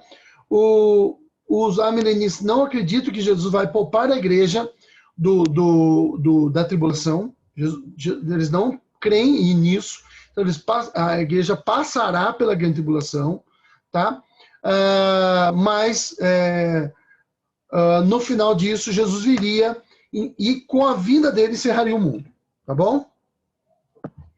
Vamos aqui correr. Amilenismo. O que é? Agora, posição da Confissão de Fé do Westminster. Eu já dei um spoiler para vocês dizendo que ela é amilenista. Como que eu concluo isso? Está dizendo lá, a Confissão de Fé acredita amilenismo? Não, porque, como eu disse para vocês, esses termos amilenismo, pós-milenismo e pré-milenismo, eles são conceitos recentes, depois da confissão de fé. Tá? Então, você não pode imaginar que a confissão de fé iria antecipar um termo ou um conceito antes que esse conceito fosse plenamente desenvolvido. Mas o conceito que ela adota, você vai ver agora, está relacionado ao amilenismo. Vamos lá, o que ela diz. Capítulo 32 da Confissão de Fé, parágrafo 2º, diz o seguinte, ó, no último dia, os que estiverem vivos não morrerão, mas serão mudados. Todos os mortos serão ressuscitados com seus mesmos corpos e não outros, posto que, com qualidades diferentes, e ficarão reunidos as suas almas para sempre. Olha aqui, ó, o termo que utiliza, no último dia. Ou seja, a Confissão de Fé de Westminster, ela coloca o arrebatamento da igreja como sendo o último dia. Tá? E com o arrebatamento da igreja vem o fim. O mundo acaba. Então, a posição pré-milenista, por exemplo, acredita que não haverá, quer dizer, que depois do arrebatamento virá o milênio. Então não teria o fim, não seria o fim. Mas a Confissão de Fé de Westminster, ela fala que no último dia, tá? Ou seja, o arrebatamento de Jesus, o arrebatamento da igreja, né? A parousia, que é o termo utilizado ali na Bíblia, né? O arrancar com força, né? Quando os mortos ressuscitarão, terão o corpo transformado. Os que estiverem vivos no momento do arrebatamento não vão ressuscitar porque não morreram, mas terão os corpos transformados também, subirão para junto de Cristo, o mundo acaba. É ali, assim que Jesus tirar a sua igreja, o mundo, aí vem a linguagem simbólica, né? O espaço se enrolará como um pergaminho, e as potências do céu serão abaladas, e a luz se converterá em sangue, e aí vem o grande e o maior de todos os dias do Senhor. Porque tem vários grandes dias do Senhor, mas esse seria o último. Então, a Confissão de Fé nos dá algumas pistas de qual é a visão que ela segue. E a visão que ela segue é visão amilenista. E o Catecismo também nos ajuda com a pergunta 87 e a pergunta 88. Olha só. O que devemos crer a respeito da ressurreição? Resposta. Devemos crer que no último dia, tá vendo aí? O último dia de novo? O último dia haverá uma ressurreição geral dos mortos, dos justos e dos injustos. Então, os que se acharem vivos serão mudados em um momento, e os mesmos corpos dos mortos que têm jazido na sepultura, estando então novamente unidos às suas almas para sempre, serão ressuscitados pelo poder de Cristo.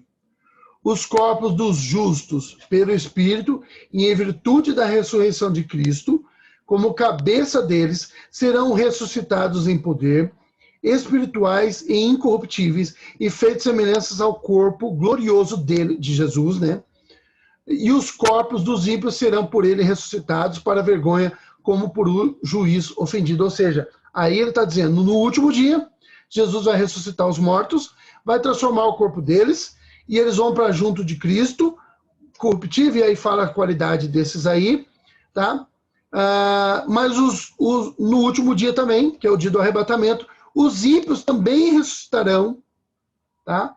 Para vergonha e, né, para o julgamento de um juiz ofendido, e esse juiz ofendido pelo pecado é Deus, Jesus, tá bom? Pergunta 88. O que se seguirá imediatamente depois da ressurreição? Então, olha só. Imediatamente depois da ressurreição, seguirá o juízo geral e o final dos anjos e dos homens. Então, novamente, colocando o arrebatamento como fim de tudo. Juízo final. O que vem depois? Juízo final. Tá? A única linha que coaduna com isso é a linha amilenista. Tá bom? Que está de acordo com isso. Você pode não acreditar nela, mas essa é a visão da Confissão de Fé de Westminster. Para que todos vigiem, orem e estejam sempre prontos para a vinda do Senhor. Tá bom? Então, essa é a posição de Confissão de Fé de Westminster. E aí, vamos por ilação. Essa é a visão da Confissão de Fé de Westminster. A Igreja Presbiteriana adota a Confissão de Fé de Westminster e o Catecismo Maior e Menor né, como, ou breve, né, catecismo, como seus símbolos de fé. Então, a Igreja Presbiteriana acredita que a Confissão de Fé de Westminster e os dois catecismos aí de Westminster, eles resumem tudo que a Igreja Presbiteriana crê.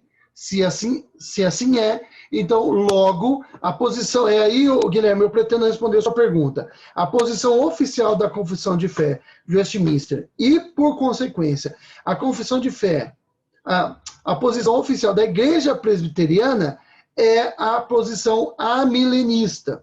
Mas, como eu já disse para você, existem pastores presbiterianos, tá, ortodoxos e tudo mais, certinho, tudo tranquilo, que são pré-milenistas, que são pós-milenistas, é menor. O grupo pós-milenista é o menor de todos os grupos que nós temos. Tá? Assim, por isso que eu só falei muito rápido para vocês, porque assim, quase ninguém adota, apesar que nós já tivemos problema na nossa igreja com algumas pessoas adotando essa posição, e ele não só adotava, como ele queria empurrar a goela abaixo de todo mundo, e aí nós tivemos problema.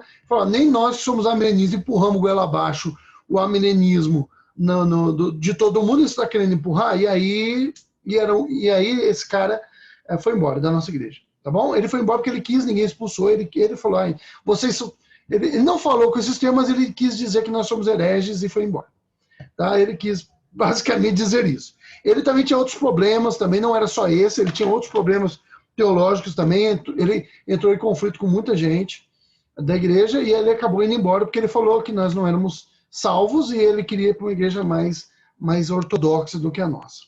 Que Deus abençoe ele, que ele tenha futuro aí, que ele venha entender melhor, amadurecer.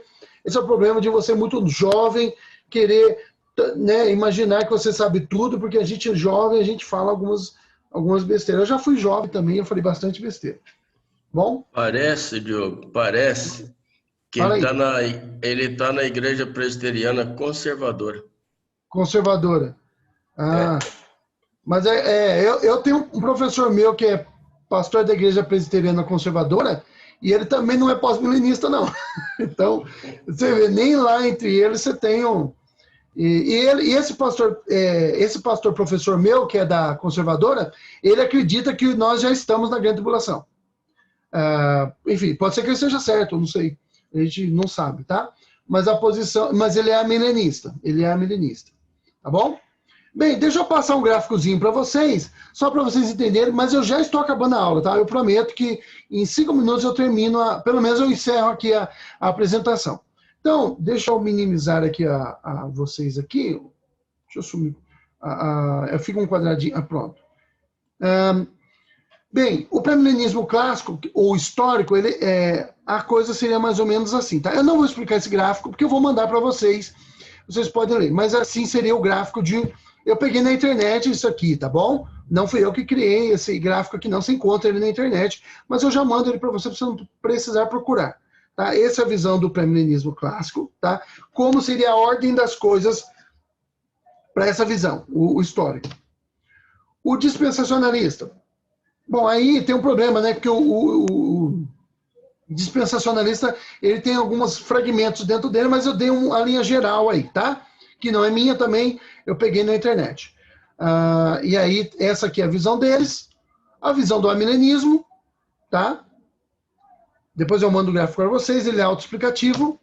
O pós-milenismo, esse aqui é o pós-milenismo lá dos puritanos, tá? Porque hoje em dia, a maior grupo do pós-milenista não acredita nisso. Eles acreditam que, vocês estão vendo aqui meu mouse, né? Que o milênio seria toda essa era aqui também, ó. Toda essa era aqui, ó. Igual o amilenismo acredita. Tá? Mas eles acreditavam inicialmente que teria um período que não era o milênio ainda, mas depois começaria o milênio. O que marcaria a transição entre um grupo e um período e outro, eles não sabiam explicar direito. Tá bom? Seria, talvez, essa era de reforma protestante. Mas eles não há uma conformidade, todos eles acreditam a mesma coisa. Tá? E aqui eu comparei todos não fui eu não, né?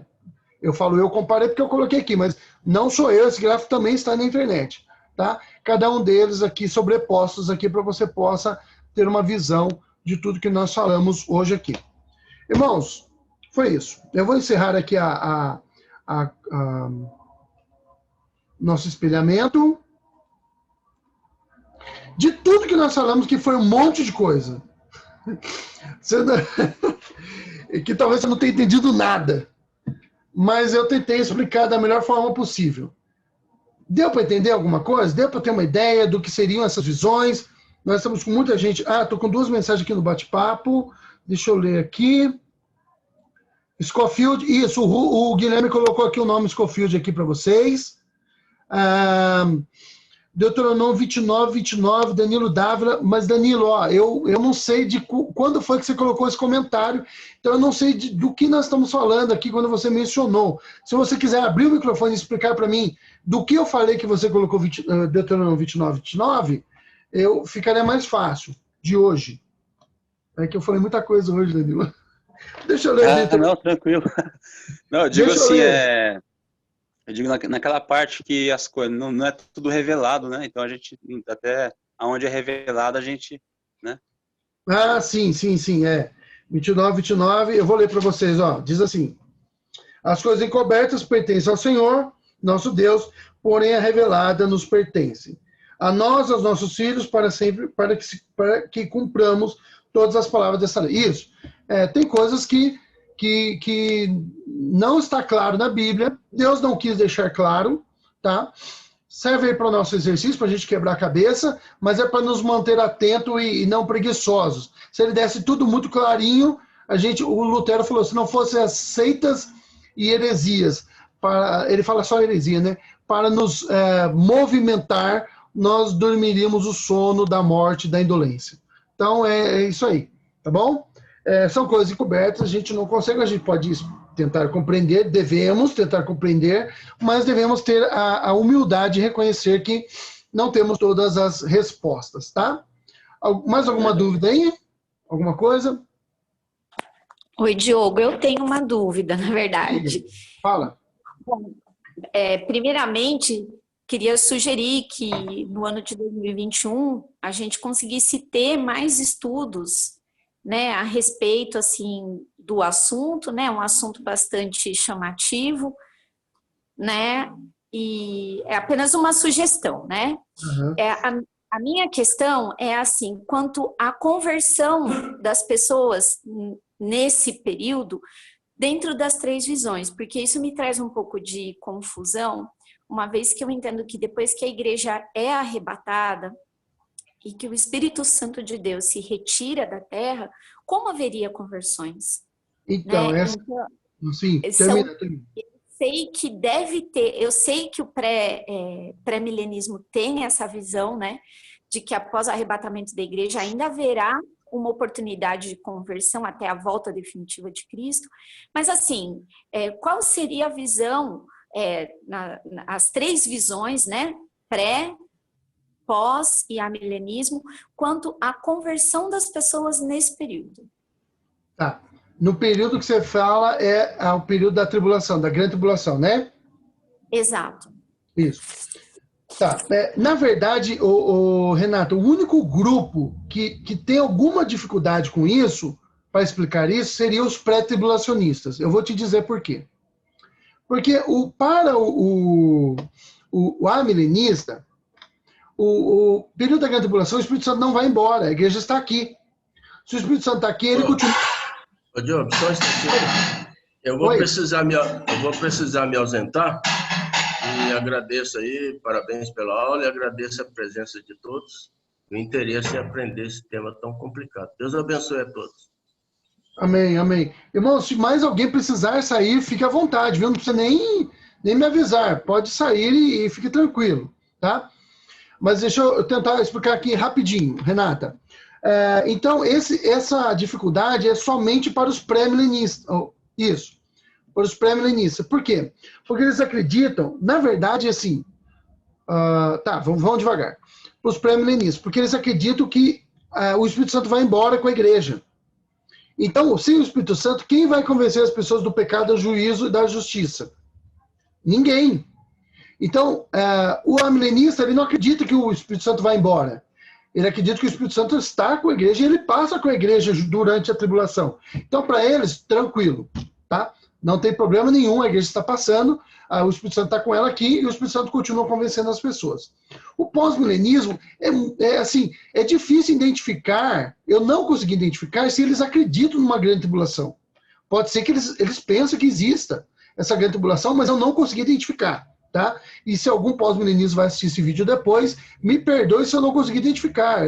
Eu confesso a minha inabilidade para dominar, para conseguir compreender completamente sua visão, tá? Mas eu não identifiquei. Então, se para eles, se eu estou certo de que não há uma grande tribulação para eles, então também não tem esse problema, tá? Mas se há uma tribulação para eles, a tribulação deles seria mais ou menos nos moldes do amilenismo. Também não tem problema, porque a igreja não vai ser levada com o Espírito Santo antes da tribulação. Então, quem tem problema para explicar isso são só os pré-milenistas. Mas dentro do grupo pré-milenista, você tem ali 3 grupos também. Aí você tem assim, o pré-milenismo pré-tribulacionista. Vamos agora só pensar em só estou falando de pré-milenismo. O pré-tribulacionista, ele tem um problemão. Porque assim, Jesus foi embora, ou quer dizer, o Espírito Santo foi embora e levou a igreja junto com ele. Ele que entrega a noiva para Jesus, né, nessa visão. Então, o Espírito Santo foi embora. Quem vai convencer as pessoas do pecado, da justiça e do juízo? Eles acreditam que as pessoas se salvariam por mérito próprio. Só que nunca, em tempo nenhum, ninguém na Bíblia conseguiu se salvar por mérito próprio. Nem Adão, nem Abraão, ninguém. Todos foram salvos por graça, tá? Por ação do Espírito Santo. É mais presente agora no Novo Testamento do que no Antigo, sim, mas tinha manifestação do Espírito Santo lá. Então, aí você tem um problema, mas é um problema que eles tentam ali consertar de alguma forma, mas para eles seria salvo por obras e não por graça, tá bom? Mas eu lembra que assim, Renata, não há uma conformidade, nem todos acreditam da mesma forma. Pode ser que algum pré-milenista, pré-tribulacionista pense um pouco diferente do que eu estou falando aqui, mas aí não tem como abarcar todos eles. Tá? Eu estou dando uma visão geral do que a maioria deles acredita. O mid-tribulacionista é aquele que acredita, o meso, acredita que o arrebatamento é no meio. Então eles acreditam que na primeira parte da tribulação tem salvação por graça, que o Espírito Santo está aqui com a igreja junto aqui, mas no meio da tribulação a igreja vai embora, e alguns acreditam que a salvação na segunda parte ou será por méritos, mas é um grupo bem pequeno, mas a maioria acredita que não haverá salvação nesse período, segunda parte da tribulação. Então aí também eles não precisam explicar nada, porque para eles não tem salvação, então acabou. A salvação ainda haverá um pouco de salvação no período inicial, porque a igreja e o Espírito Santo ainda estão na terra. Depois disso, não tem salvação mais. Na segunda parte, não tem mais salvação, tá? E alguns acreditam que haverá salvação, mas por mérito, como acredita aquele primeiro grupo lá, o pré-tribulacionista. E o pós-tribulacionista não tem problemas também para explicar isso. Por quê?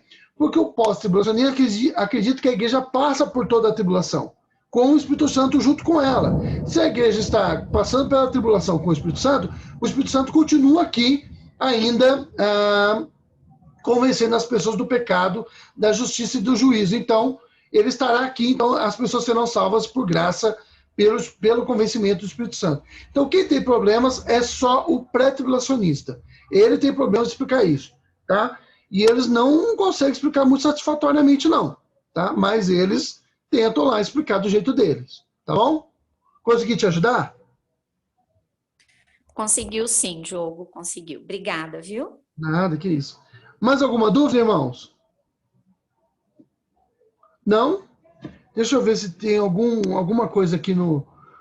Deu para entender, mas foi muitas coisas. Sim, foi muitas coisas mesmo, viu, Ana Luísa? Eu reconheço isso. Sei que algumas partes ficaram confusas. A ideia, assim, minha foi só dizer para vocês que existem essas visões e que você vai ter que estudá-las. É aquilo que eu disse no comecinho da aula, não sei se você já estava, bem no comecinho, que assim, para quem já lida com esses conceitos, foi uma aula bem rasa. Que isso, que esperava mais. Mas não dá para... Pessoal, isso aqui é anos estudando. São anos estudando para você poder entender. Isso aí não é brincadeira não, né? Não é brincadeira, um negócio, essa é coisa um séria. negócio, isso, é um negócio bem complexo. Foi só um panorama mesmo. Para quem está vendo pela primeira vez, eu sabia e eu sei que você vai ficar, nossa, quanta coisa. Mas a ideia é só para que você, daqui para frente, como é o curso de catecúmenos, daqui para frente, quando você ouvir esses conceitos, você saiba do que está sendo falado e que você possa ser instigado a estudar um pouco mais sobre o assunto. Tá bom? Agora, como você vai estudar? Eu me prontifico a ajudar um pouco, mas eu também não tenho muito tempo para te ajudar, mas você vai ouvindo falar a respeito desses temas com o passar do tempo. Viu, Ana? Mas deixa eu te falar agora para te acalmar o coração. Você não precisa ter pleno conhecimento disso para ser salva. Tá bom? Então não precisa ficar com medo. Tem o Paul Washer, eu gosto muito dele, tem gente que não gosta, que detesta ele, mas eu gosto muito dele. Ele diz o seguinte, olha, no momento seguinte ao arrebatamento da igreja, você vai saber tudo que você precisa saber de arrebatamento, segunda vinda de Cristo e tudo. O que você precisa focar, que você precisa mesmo saber é sobre salvação, porque isso você precisa saber agora, para que você possa ser salvo. Então, são coisas importantes, sim, mas não são essenciais para a salvação, tá bom? Esse é o foco, né, Diogo? Falou, Nicolas, isso. Tá bom, Ana? Fica tranquila, descansa o seu coração. Eu sei que é muita coisa, mas fica tranquila que isso não é essencial para a salvação, é mais porque nós possamos conhecer melhor o nosso Salvador. É muito bom saber, mas não é imprescindível para a salvação. Nicolas, não vai embora não. Ora por nós aí. Eu tô vendo você se despedindo aqui. Ore por nós, por favor. Será que ele já foi? Irmãos, não vou segurar você não. O Nicolas sumiu aqui. Não sei se ele está sendo... Agora deu. Tá me ouvindo? Ah, deu. Beleza. Irmãos, Deus abençoe. Catecúmenos, nós vamos nos conversando durante a semana. Mas acabou nossas aulas, tá bom? Acabaram as nossas aulas, tá? Nicolas, ore por nós, por favor, e aí eu encerro a aula. Deus abençoe. Sim, ok. Nosso Deus e Pai, nós te agradecemos por todas as bênçãos, agradecemos por esse dia maravilhoso que o Senhor nos deu, agradecemos porque o Senhor tem cuidado de nós, ó Deus, e tem nos dado o ensino, ó Deus, e tudo que nós precisamos. Obrigado, Deus, pela aula, que foi muito boa. Obrigado porque o Senhor tem nos ensinado a cada instante. E, acima de tudo, nós podemos confiar no Senhor, confiar, ó Deus, que o Senhor mandou Cristo para morrer no nosso lugar, e confiar, ó Deus, que somos eleitos e que um dia nós poderemos estar contigo, ó Deus. Obrigado por tudo, abençoa a nossa vida, nosso domingo, que estejamos nas tuas mãos. Em nome de Jesus, amém. Amém. Irmãos, Deus abençoe. Está vindo chuva, pelo menos aqui está trovejando. Já. Aqui já Deus está caindo um pé d'água já. Já está caindo aqui, está só ameaçando ainda, mas está já trovejando. Deus abençoe, um ótimo domingo para todos. Um abração para vocês. Fiquem na paz. Eu não vou dar tchau para todo mundo, não, porque tem muita gente hoje. Diogão. Alguém. Beleza, falou. Deus abençoe. Tchau, bom dia. Bom dia para vocês. Até mais. Tchau, beijo, tchau, pessoal, tchau.